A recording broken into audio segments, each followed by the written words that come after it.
Hey guys, I have a haul for you. This is going to be a mix haul. I actually wanted it to be an all thrift store haul because I've been finding some really cool items out at the thrift stores lately and I wanted to share those with you today. But I realized that I have a few pieces of makeup that have kind of been sitting around waiting for me to share with you. So we're just going to mix it up and do a thrift store with a little bit of Ross, a little bit of makeup, and yeah, just have fun with it. So in case you're wondering like if I have like beads of sweat actually dripping from my brow right now, yes. That is probably true. It is 86 degrees and yeah, that's outside. It feels like it's 10 degrees hotter inside in this room, so it feels like it's more like 96 degrees. So if you see beads of sweat dripping from my brow, that's the reason why. Alright, so last week I did go to Sephora and I picked up a couple of items, nothing too terribly exciting, just a couple of basics. So the first item I got is a new mascara. This is Lancome Hypnose Drama. This is my favorite mascara and I have tried a heck of a lot, and this is just the one that I have settled on that I love the most from, well, I guess for high-end mascara. This is the one mascara that stopped me from wearing false lashes. So that's kind of how I justify it, because it is expensive, you know, a high-end mascara. It's kind of tough to splurge on because you do have to replace them every 3 to 4 months, but I sort of justify it because I now no longer feel the need to purchase false lashes when I'm wearing this. This pretty much does all the volumizing and lengthening that I have ever wanted from a mascara. So now I don't spend money on false lashes, and I haven't worn them for a long time now, so I just enjoy wearing this. I was curious though about my old favorite, which is a drugstore favorite mascara, which is L'Oreal Voluminous Carbon Black. This is the one that I wore for years, absolutely loved it. It was my go-to mascara, and so I kind of wanted to, it'd been over a year since I've used this, and so I kind of wanted to pick it up again and just like compare. Since I had this one, I just, you know, picked up a fresh one of this, and I wanted to pick up a fresh one of the L'Oreal and just kind of compare at the same time. Not that I needed, you know, another mascara after purchasing this, but I was just curious so I could kind of, you know, just know once and for all, is there really that much of a difference to justify the price of the high-end mascara? And you know what? There was. This is still really good, but there's definitely like a major difference when I put this on compared to my old drugstore favorite. So I just kind of wanted to know that for myself. I'm still, of course, going to continue using this and basically just alternate, you know, back and forth between these two. They're both really good, but I definitely love the Lancome, and I think that's the one I'm going to stick with instead of always going out and testing, you know, every new mascara that comes out and then ending up spending more money on products that you really don't love. Instead, I just want to put, sorry, I have my window open because it's hot out, so there's like traffic out there. Anyway, yeah, so instead of, you know, spending money on products that you don't love or find out that you don't love or they don't work for you, I'm just going to take that money and just put it into what I know that I love. The other product that I got is this Bobbi Brown corrector. I was using the Bobbi Brown creamy concealer for about 3 years, and that little pot lasted me that long. I know it looks really small, but you know what, they last a long time. At least I was able to get a lot of use out of it. During that whole time that I had the creamy concealer, I was always thinking that, okay, after I finish this, I want to try the Bobbi Brown corrector and just see how it is. And I freaking love it. I think it is such an awesome under eye concealer.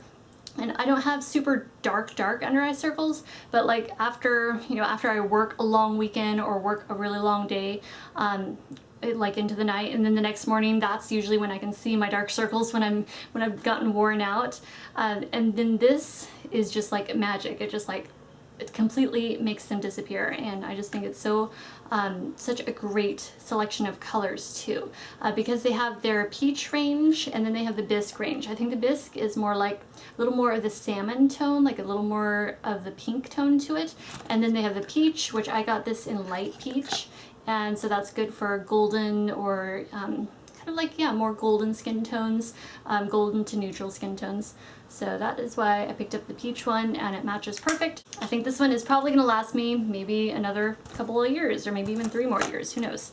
Okay, so those are the only two items that I got at Sephora and then the drugstore mascara. And I did go to MAC. I went to Macy's, and so I went to the Estee Lauder counter and the MAC counter. I was actually doing a back to MAC.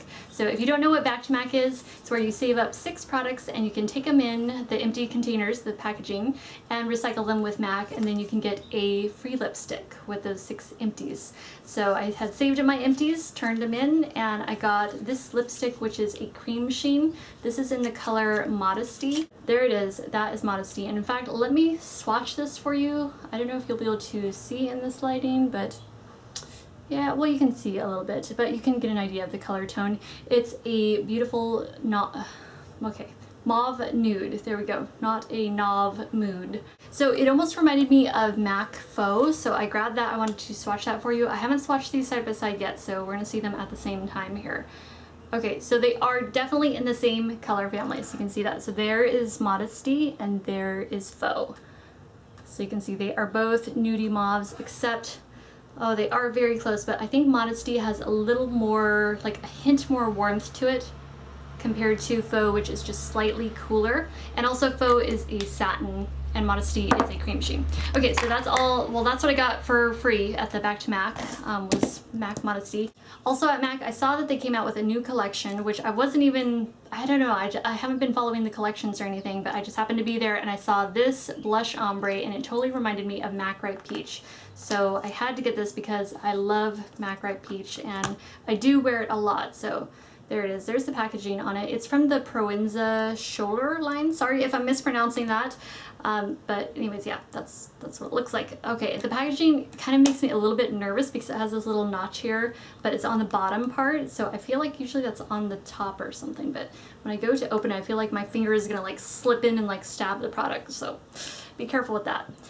So there we go. There is the coral and it fades into a beautiful beige. This is Ocean City. They also had one that was in Sunset Beach, which was a really vibrant pink, and it turned from a hot pink into a light pink. It was so pretty.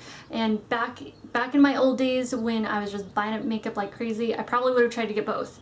But nowadays I just stick with just what I absolutely know that I love the most out of the collection. So I don't feel like I need to get several items. I just get the one that I love the most. So this is the one I chose, and it's a gorgeous color. Now to compare to MAC Ripe Peach, the main difference that I saw right away was you have the 2 coral colors up top there, but then this Ripe Peach fades into the light peach. So it's a very pretty peachy apricot that it fades into, whereas Ocean City fades into the beige. So it does give off, like the final color is a little bit different from each other. So that's why I felt like, well, I already have, you know, Ripe Peach, but even if you already have Ripe Peach, this is still a really pretty one if you're into the really peachy and coral blushes. It is still worth having. I should mention that MAC Ripe Peach has those little fine bits of gold pearl to it, whereas this one, it looks more matte to me. Like I don't see any sparkle to it at all. So that could be, I guess, another difference that you may want to note. So if I was to swatch, oh, this is always like acrobatics. I always swatch in the weirdest places and then I'm like twisting around trying to show you guys here. So you know what? I'll just show you a picture outside. Here's MAC's Ocean City. And in the photos, it does appear very peachy, but that is a beige fading into coral. It just gives it a slightly more subdued look, although in the swatches, they do appear very, very similar. So on the left here, we have Ocean City, and on the right, we have MAC Ripe Peach. So those were the swatches, and between the two, I think that Ocean City is just so pretty with that beige because it sort of makes it a more subdued sort of corally look. It's just that coral beige is just a really unique kind of combination, and I think they did a great job with it. So if you missed Ripe Peach, then definitely try this one because I think it's a great, not dupe for it, but I think it's a great alternative. So after I finished at MAC, I went over to the Estee Lauder counter, which all the makeup counters are right there at the front in Macy's, and so I just went across the way and checked out a pencil I have been lusting after for years. I keep going and looking at it, and I keep well, I just like could not commit to it because the initial cost is just, well, downright expensive. But the thing is, this is how it works, is it's one of their automatic lip pencils. So you get this, oops, I'm throwing stuff around. You get this part here, which is a duo, basically. So you get the little brush, right? So it's a duo end, and then you have the lip liner on this side. And it is a beautiful, let's see, oh, there we go. You gotta grab at the top here, not down here. So there is the lip liner. It is a beautiful medium nude color, and the reason that I kept looking at it was because I have read several times that it's one of Jennifer Aniston's favorite lip pencils, or it is her favorite lip pencil, and she's been buying it for years and loves it. So I kept like, you know, I love her style, I love her makeup, and I just really wanted to check it out, but I couldn't commit because it's $27. I think that's the cost, $27. But the thing is you replace the refill, so you don't have to buy this part again. It actually comes with a refill, which is the little thing that flew out of the box earlier. So this part here is basically you just pull this piece out after you finish it and pop the new refill in. So once you have this main piece, all you do is purchase the refills, which are like $14 or $15. So then it drops back down to like a normal lip liner price. Well, like normal as like in relation to what? Well, I guess maybe I'd liken it to purchasing a MAC lipstick in, or not a MAC lipstick, MAC lip liner in the US. I know MAC is more expensive in other countries, but in the US, you know, it's like that $14, $15 range. At least I think that's how much these are. So, you know, it's sort of a trade-off. It's like, it seems expensive at first, but then because it's kind of like you're getting two lip liners, I guess it's understandable. But anyway, I can say that I am loving this color. I'm really happy that I finally broke down and got it after years of looking at it. It was just like, you know what, it's time, let's do this. I actually pulled out a couple of my other lip liners so I could try to compare it for you guys to maybe like see if you have something else that's similar, then you don't have to feel like you have to go out and get this if you already have something that's similar. But I didn't actually find a dupe for it. In my collection anyway. I did find some that were kind of similar but no exact, which is actually kind of good because you don't really want to collect dupes right in your collection. But the ones that I did find, I swatched and photographed outside, so I will show you now.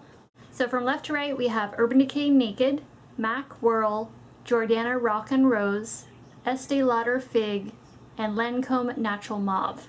So those were the closest colors that I could come up with to match Fig, but none of them matched exact. So at least that gives you an idea of the sort of color that Fig is and what it's sort of like, the color family that it's sort of in. So I have two more products that I wanted to compare for you guys because it was requested. I know I had done a video already on this one, which is a recent purchase, but I've already showed you guys, and I'm totally obsessed with this Estee Lauder Cheek Glow from their Bronze Goddess line of this year.